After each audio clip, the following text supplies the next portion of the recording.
Today, we're going to talk about one of the most unbelievable architectural achievements in all of human history. Seriously. It's a structure so grand, so impossible, that it still makes modern engineers just scratch their heads. This is the incredible story of the Kailasa Temple. So, to get started, let's just throw a number out there. 200,000 tons. Now, here's the mind-bending part. That is not the weight of the stone they used to build it. No, that's the weight of the solid rock that they carved away. You see, the Kailasa Temple wasn't built in any way that we understand. It wasn't put together piece by piece, stone by stone. It was excavated. It was sculpted. It was literally subtracted from a single gigantic piece of a mountain.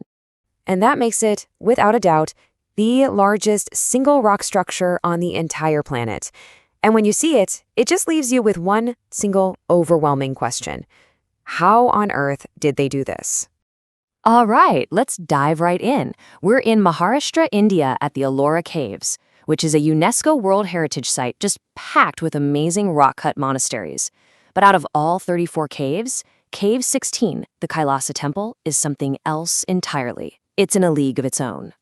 I mean, the scale here is just staggering. The whole complex is 300 feet long by 175 feet wide. Its main tower shoots 96 feet up into the air. To give you some perspective, imagine a piece of land the size of a cricket stadium. Now, imagine that's a solid hill of hard basalt rock, and the builders just hollowed it out, leaving this gigantic, intricate temple right in the middle. So you have to ask, who were the absolute geniuses behind something like this? You'd probably expect a monument this famous to be the work of an equally famous empire, right? But the real story is actually a lot more mysterious. We now know that it was the Rashtrakuta dynasty, and for hundreds of years, their role wasn't totally clear. That is, until the 1920s, when these 1,000-year-old copper plates were discovered. These inscriptions finally gave credit to a king named Krishna I, who ruled back in the 8th century. They say he built a temple so incredible that even the gods were amazed by it. And this brings up such a fascinating point. We're talking about one of India's absolute greatest treasures, and it was built by a dynasty that, for the most part, has been forgotten by many today. Their story isn't written in a ton of history books. No, their legacy is carved directly into a mountain. Okay, now for the part of the story that just breaks your brain, how they actually did it. Let's really look at how you unbuild a temple, starting from the sky and working your way down. What's so wild here is how this just flips everything we know about construction completely upside down, right? Normally, building is additive. You start on the ground and you add materials upwards. The Kailasa method was the exact opposite. It was subtractive. They started at the top of the mountain and removed everything that wasn't the temple. Just try to imagine the level of planning this must have taken. So first, they dig these deep trenches straight down into the mountain just to isolate this massive block of stone. Then they get to work on the very top, carving out the roof and the highest tower first. And as they slowly made their way down the outside, they also started to hollow out the inside, creating halls and windows and pillars. There was absolutely zero room for error. One mistake and a whole section could be ruined. And, all of that carving created 200,000 tons of rubble and debris. So the next logical question is, where did it all go? And that right there is one of the temple's biggest mysteries. There's just no trace of it anywhere nearby. But beyond the absolutely superhuman engineering, the Kailasa Temple is a masterpiece of art and of spirituality. It wasn't just built to impress people, it was built to tell a story. The name itself, Kailasa, actually refers to the sacred mountain home of Lord Shiva in the Himalayas.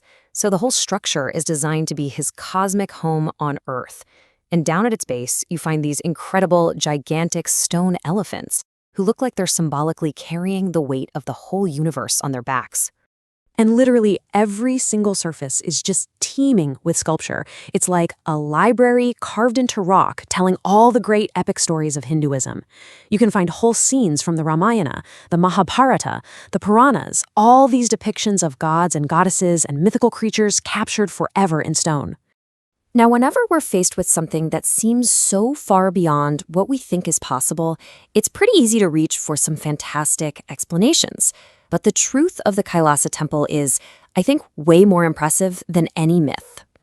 So naturally, a project of this scale has attracted its fair share of fringe theories. And the most popular one, you've probably heard it before, is that it must have been built by ancient aliens. And you can almost feel the frustration from the experts who have spent their entire lives studying this place. For them to just write off this incredible achievement as the work of something otherworldly isn't just wrong. It's kind of an insult. And here's the crucial point. When you credit aliens for this kind of work, you are actively dismissing and undervaluing the absolutely staggering skill, the creativity, and the deep knowledge of the ancient Indian artisans and builders who actually made it happen. The reality is probably that this was a project that spanned an entire century. The knowledge wasn't learned from some ancient blueprint. It was passed down from parent to child within families and guilds of craftsmen who dedicated their entire lives to this one single monumental task. And really, that's the final verdict. The Kailasa temple wasn't built with alien tech or any kind of superpowers. It is a stunningly beautiful creation of pure, unadulterated human genius. It's a testament to vision, to dedication, and to just incredible, incredible skill. And the story of Kailasa leaves us with this one last, lingering thought. If a monument this mind-blowing, created by a nearly forgotten dynasty, could be standing there right now, what other marvels of human ingenuity, what other lost knowledge and forgotten masterpieces are still out there, just waiting for us to rediscover them?